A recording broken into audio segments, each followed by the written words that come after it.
നിങ്ങൾ ഈ കാണുന്ന ഓർണമെന്റൽ പ്ലാന്റിന്റെ പേര് ഗൈലാർഡിയ എന്നാണ്. ഇതൊരു പെരിനിയലാണ്. പിന്നെ ഒരു ബ്ലാങ്കറ്റ് ഫ്ലവർ എന്നും അറിയപ്പെടുന്നുണ്ട്. ഇത് native to north American continent, south and north അമേരിക്കയാണ്. അത് രണ്ട് കോണ്ടിനെന്റിലും നേറ്റീവാണ്. പിന്നെ ഹൈ ഹീറ്റ് ഇന്റൻസ് സൺലൈറ്റ് ഒക്കെ വേണം. അപ്പോൾ 6+ hours സൺലൈറ്റ് ആണ് റെക്കമെൻഡ് ചെയ്യുന്നത്.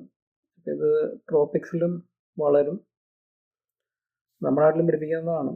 പിന്നെ bloom time summer to fall. American കോണ്ടിലാണ് ഫോളിൽ ഫസ്റ്റ് സ്നോ വരെ പൂവുണ്ടായി നിൽക്കും. പിന്നെ ഒന്നാമതരം പോളിനേറ്ററാണ്. ബീസ്, ബട്ടർഫ്ലൈ, പിന്നെ ഗോൾഡ് ഫിഞ്ച് എന്ന് പറഞ്ഞിട്ടൊരു യെല്ലോ ബേർഡ് ഉണ്ട്. അത് ഇതിൻ്റെ പൂ കൊഴിഞ്ഞു പോകാനായിട്ട് എൻ്റെ സീഡ് ഞാൻ വരുമെന്നാണ് പറയുന്നത്.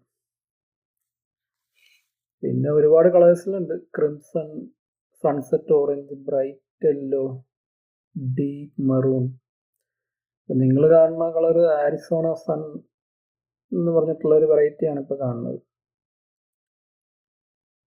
പിന്നെ ഇത് റോക്ക് ഗാർഡൻസിലൊക്കെ നട്ടുപിടിപ്പിക്കുക എന്ന് പറഞ്ഞാൽ മണ്ണ് വലിയ ഗുണമില്ലാത്ത പുവർ സോയിൽ സ്പെഷ്യലിസ്റ്റ് എന്ന് അറിയപ്പെടുന്നു. അപ്പോൾ അധികം ഇല്ലാത്ത മണ്ണിലും ഇത് നന്നായിട്ട് വളരും. പിന്നെ കണ്ടെയ്നർ ഗാർഡനിങ്, അതിലും ഇത് ഉപയോഗിക്കാം. അപ്പോൾ അതങ്ങനെയൊക്കെയാണ് ഇതിനെപ്പറ്റി പറയണത്. പിന്നെ എന്ന് പറഞ്ഞാൽ ലോങ് ലാസ്റ്റിംഗ് ആണ് ഇത്. കട്ട് ഫ്ലവർ മറ്റേ ബൊക്കയിലൊക്കെ വെച്ച് കഴിഞ്ഞാൽ ആ ഫ്ലവർ വാടാതെ കുറേ നാളല്ല, കുറേ മണിക്കൂർ നിന്നോളൂ എന്നാണ് പറയുന്നത്.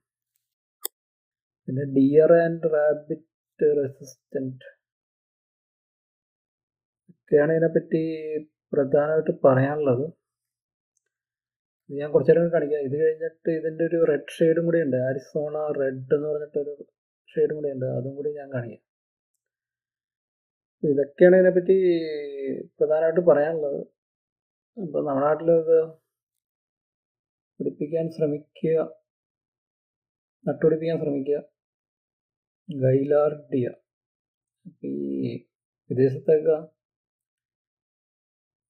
മറ്റേ ചെടികൾ വിൽക്കുന്ന സ്ഥലത്തൊക്കെ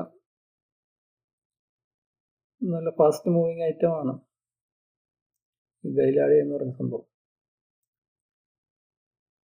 ഇപ്പോഴത്തെ നഴ്സറികളിൽ പ്രത്യേകിച്ച്.